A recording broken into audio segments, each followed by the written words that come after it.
తెలంగాణ క్రీడా రంగానికి మహర్దశ రాబోతుందన్నారు మంత్రి వాకిటి శ్రీహరి. హైదరాబాద్ ఎల్బీ స్టేడియంలో ఒలింపిక్ దినోత్సవం సందర్భంగా జరుగుతున్న ఒలింపిక్ రన్లో మంత్రి పాల్గొన్నారు. త్వరలోనే ప్రభుత్వం క్రీడా పాలసీ తీసుకురాబోతున్నట్లు తెలిపారు స్పోర్ట్స్ సలహాదారు జయేష్ రంజన్. ఇక స్పోర్ట్స్ కోటాలో ఉద్యోగాలు కూడా పెంచుతామన్నారు. ఆసియా అథ్లెటిక్ ఛాంపియన్షిప్ హెప్టాథాన్ ఈవెంట్లో స్వర్ణం నెగ్గిన నందినికి ప్రోత్సాహకాన్ని అందించారు sports authority chairman Shivasena Reddy. ఇప్పుడు మీరు చేస్తున్న ప్రయత్నాలలో ఆట మీద మక్కువతో మీరు కనబరుస్తున్నటువంటి మీ ఆటను మీరు ఎంత లోతుగా ఆడితే, మీ ఆటలో మీరు ఎంత లోతుగా ఆటని మమేకమై ఆడితే, మీ ఇన్వాల్వ్మెంట్ గేమ్లో ఎంత ఉంటే ప్రపంచం మీ దిక్కు చూస్తుంది, లేదా మీరే ప్రపంచం దిక్కు చూడాల్సిన సందర్భం వస్తుంది. చాలా అదృష్టవంతులు మీరంతా.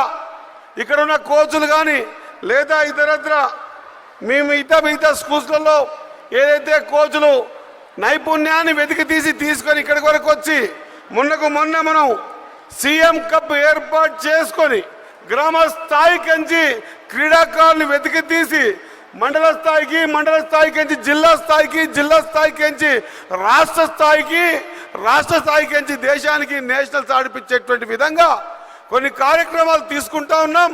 మీరందరూ కూడా మరొకసారి అభినందనలు చేయాల్సిన అవసరం ఉంది మన ముఖ్యమంత్రి గారికి. ఎందుకంటే వీలైన తొందరలో అది ప్రొఫెషనల్ కోర్సులకు 0.5% ఉంటే, చిన్నారులలో ఇది వినాలే, కోచ్లు కూడా వినాలే, ప్రొఫెషనల్ కోర్సులకు 0.05% ఉంటే దాన్ని కూడా ఈసారి ఇంక్రీజ్ చేయాలని ఒక పాలసీ తీసుకోబోతా ఉన్నాం. India with its growing sports system is on the verge of becoming a global sports power, and this can only be achieved by the encouraging grassroots participation through school sports, district level competition and events like today's Olympic run. In conclusion, I encourage everyone present here to carry the Olympic flame in your hearts, not just today but every day. Let us run for unity, let us run for health, let us run for a better peaceful world. I would also like to say a few words about our achievements which we have done in Telangana recently, because as you know, our Chief Minister A. Revanth Reddy Garu is a sports lover, he is passionate to sports and he himself is a football player. So with all that, after taking charge within just గత 10 సంవత్సరాలలో 2014లో TRS ప్రభుత్వం ప్రత్యేకంగా వచ్చిన తర్వాత ప్రత్యేక తెలంగాణ ఏర్పడ్డ నుంచి 2024 వరకు తెలంగాణకు స్పోర్ట్స్ కోసం కేటాయించిన బడ్జెట్ ఏదైనా ఉంది అని అంటే 360 కోట్లు దాటలే.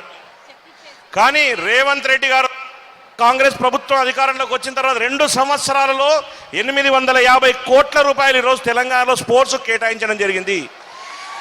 రాబోయే రోజుల్లో ఇదందరి మీ భవిష్యత్తు కోసమే ఒక పాలసీని తీసుకురాబోతున్నాం.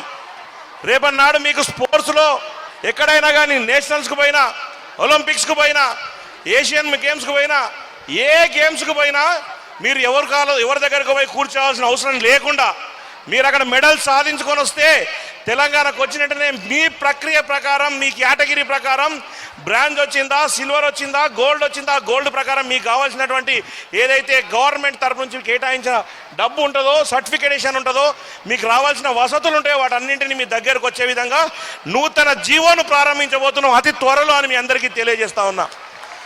గతంలో చాలామందికి న్యాయం జరగలే. ఎందుకంటే పెద్ద హై నేషనల్ గేమ్స్కి పోయించిన వాళ్ళకు కూడా కొన్ని ఇవ్వలేని పరిస్థితుల్లో ఉన్నాం మేము కూడా. దీప్తి ఇక్కడే ఉండే, దీప్తికి జీవో ప్రకారం తీస్తే 2 లక్షల కంటే ఎక్కువ ఇవ్వడానికి లేదు. ముఖ్యమంత్రి గారి దగ్గరికి వెళ్ళినాం. ముఖ్యమంత్రి దగ్గరికి వెళ్ళి ముఖ్యమంత్రి గారు ఇది ఒలింపిక్స్ పారాలో మన రాష్ట్రంలో ఎవరికి రాలే.